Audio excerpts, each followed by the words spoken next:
Episode 4 की शुरुआत में न्यूज में निम्मा को अरेस्ट होने की खबर आती है। ये खबर देखकर डीजे और हरलीन काफी घबरा जाते हैं। इधर निम्मा जेल के अंदर काफी टेंशन में बैठा होता है तो रंजीत निम्मा से आकर कहता है कि अगर तुम मुझे शराब के बारे में सब कुछ बता दो तो मैं तुम्हें छोड़ दूंगा। इस पे निम्मा कहता है कि आप कितनी भी कोशिश कर लो, मैं कुछ भी नहीं बताने वाला। फिर रात के समय भुप्पी अपने गैंग मेंबर से कहता है कि आखिर हम लोग कब तक ऐसे छुपे रहेंगे, हमें बिजनेस करने के लिए बाहर निकलना पड़ेगा। पर सरा पुलिस के डर से कुछ भी करने से मना कर देता है। हालांकि वो कहता है कि पहले हमें निम्मा को बाहर निकालना होगा। दूसरी तरफ हरलीन और डीजे उस म्यूजिक कंपनी के ओनर से जाकर मिलते हैं और वो ओनर उनसे कहता है कि तुम्हें जल्दी से जल्दी वो रैप सॉन्ग रिकॉर्ड करना होगा। लेकिन डीजे कहता है कि मेरा दोस्त अभी शहर से बाहर गया है, वो जब आएगा तभी ये काम हो पाएगा। इसके बाद पाटिल निम्मा को जेल से बाहर निकाल लेता है तो निम्मा पाटिल से पूछता है कि आखिर सरब कहाँ पर है। पाटिल बताता है कि बॉस ने सरब को कुछ समय के लिए छुप कर रहने को कहा है। ये सुनकर निम्मा भड़क जाता है कि कब तक हमें दूसरों की बात माननी पड़ेगी। फिर जब निम्मा अपने घर पर आता है तो घर पर निम्मा के डैड भड़क जाते हैं क्योंकि उन्हें निम्मा के बारे में सब कुछ पता चल गया था।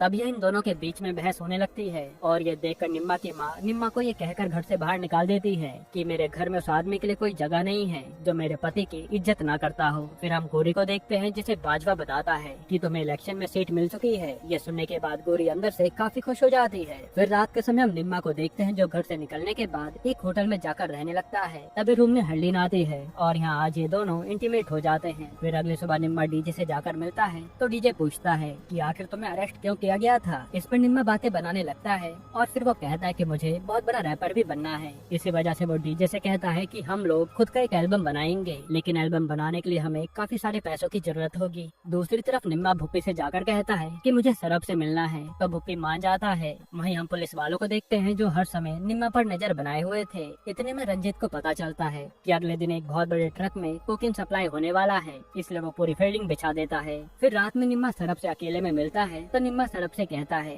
कि कब तक आप यहीं छुपे रहोगे, हमें बाव को छोड़ के मैक्सिकन डीलर से कोकीन लेना चाहिए। तो सरब को निम्मा की बात काफी पसंद आती है और वो निम्मा से कहता है कि तुम्हें मैक्सिको जाकर जेवियर से मिलना होगा। तो निम्मा भी मान जाता है। यहाँ अगले दिन रंजीत और उसके ऑफिसर मिलकर उस ट्रक्स वाले ट्रक को पकड़ लेते हैं और रंजीत ओलिविया को भी ये बात बता देता है। यहाँ हमें पता चलता है कि रंजीत ने बाव के ट्रक को पकड़ा था, इसलिए बाव रंजीत पर काफी गुस्सा हो जाता है और वो बाजवा से भी कहता है कि हमें रंजीत का कुछ करना पड़ेगा। लेकिन बाजवा कहता है कि तुम रंजीत को कुछ भी नहीं करोगे क्योंकि रंजीत मेरा दोस्त है। इधर मैक्सिको में निम्मा जेवियर से आकर मिलता है और यहाँ इनकी डील हो जाती है। पर जेवियर उसे कहता है कि तुम जितना माल बाव से खरीदते थे तुम्हें उसका 10 गुना माल मुझसे खरीदना होगा, तभी ये डील होगी। ये सुनकर निम्मा के होश उड़ जाते हैं। यही एपिसोड 4 खत्म होता है।